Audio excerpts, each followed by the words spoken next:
Gracious words, truth, justice, greatness.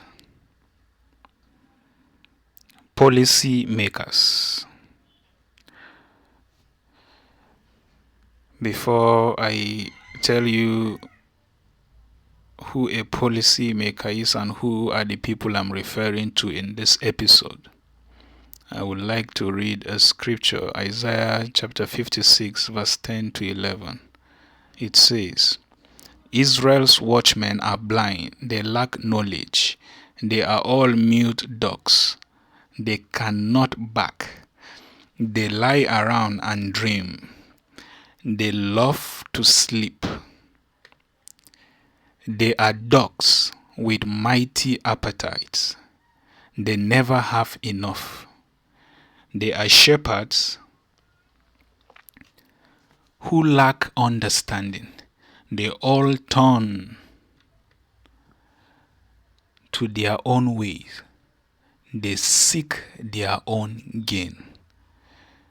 Well, I was going through this scripture, and then a certain category of people came to mind. And then these are the people that are supposed to be the policy makers in our nation, Nigeria. Well, a policy maker is a person responsible for or involved in formulating policies, especially in politics. That is from Oxford Dictionary. So, policymakers in Nigeria make up of, we have the Senate, we have the House of Representatives at the national level, then we also have the House of Assembly at the state level. Now, these are people who are voted into offices, and that is what makes them, according to that definition, that they make policies, especially in politics. So these are also politicians. So this is directly to any policymaker, out there who might get to hear this podcast now or in the future. What happens to the poor masses who voted you into those offices? Do you really care about them when you are making policies concerning Nigeria? Were you voted into those offices to enrich your greed or serve the people? What will you say after 4+ years of representation? What will you as an individual, a senator, a House of Representative member, or House of Assembly member, or the collective representatives claim that you have achieved for their district or for Nigeria? Who is the Senate accountable to? What about the reps? What about the Senate, the state assembly? What about them? Now, you need to hear this. The objective of policy should be to reduce human suffering. I got this from a book on psychology and economics. The objective of policy should be to reduce human suffering. After your 4-year tenure elapses, there should be at least a standard policy to which Nigerians can attest to that has impacted their lives. So how has your policies shaped the educational system in Nigeria, or the industrial sector, or the health sector? I guess not much, because our young men and women are flying away, japa, abroad. Our young doctors, nurses are nowhere to be found. Many people are working in Nigeria, saving life savings, life savings, just to japa, just to live, just to travel abroad, to migrate permanently. This is due to a failed policy.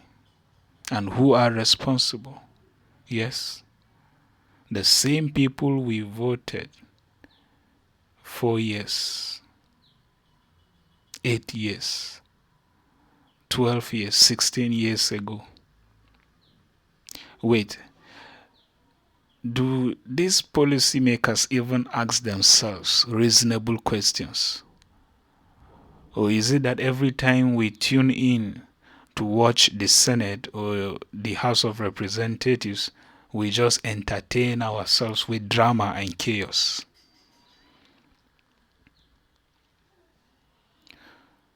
Dealing with extreme poverty should be a priority.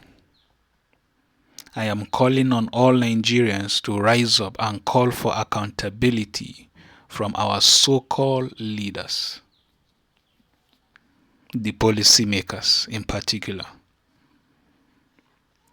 Because it is really disturbing how Nigerians will entrust the 4 years of their lives into the hands of people who feel no sense of responsibility, let alone accountability.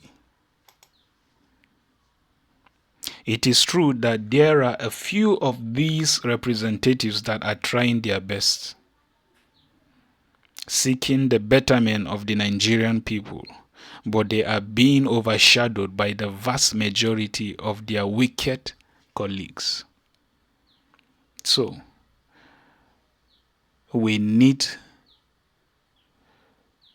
to connect at a serious level of dedication and commitment to making Nigeria great with some of the representatives, with some of the leaders who are truly leaders, with some of these policy makers who are out there looking out for the interest of our beloved nation, Nigeria. Let's connect with them and then see how we can do away with those who are complacent, with those who are corrupt. I am calling on the public to speak up and fight against the complacency and corruption of these politicians who have no idea what true leadership is.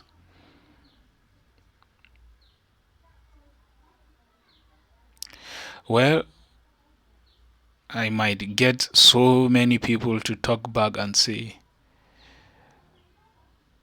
"Oh, how dare you talk about this? How dare you? How dare you?" Well, as you are daring me, I will be daring any senator or House of Representative member to spend only 24 hours, only 24 hours, with the poorest household. Of course, there are many of them in Nigeria. Just pick any household, a typical household in Nigeria, in your constituency. Go there and spend only 24 hours. Eat the food they eat, drink the water they drink, sleep on the bed or ground that they sleep on. Just one day.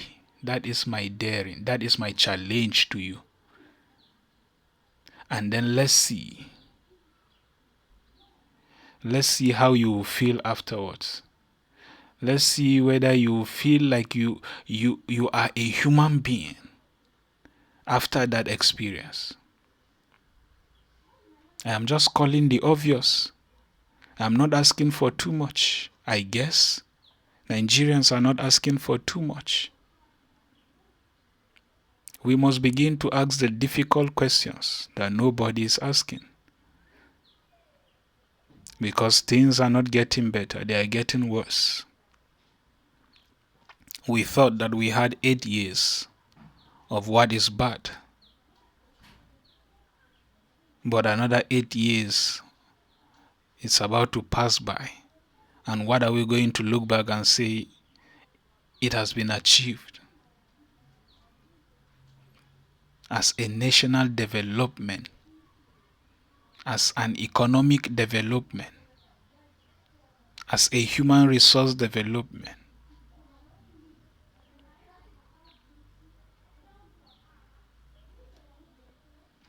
So any senator or House of Representative or any politician in general who cannot try this experiment for just 24 hours, please don't call yourself a leader, because you are not.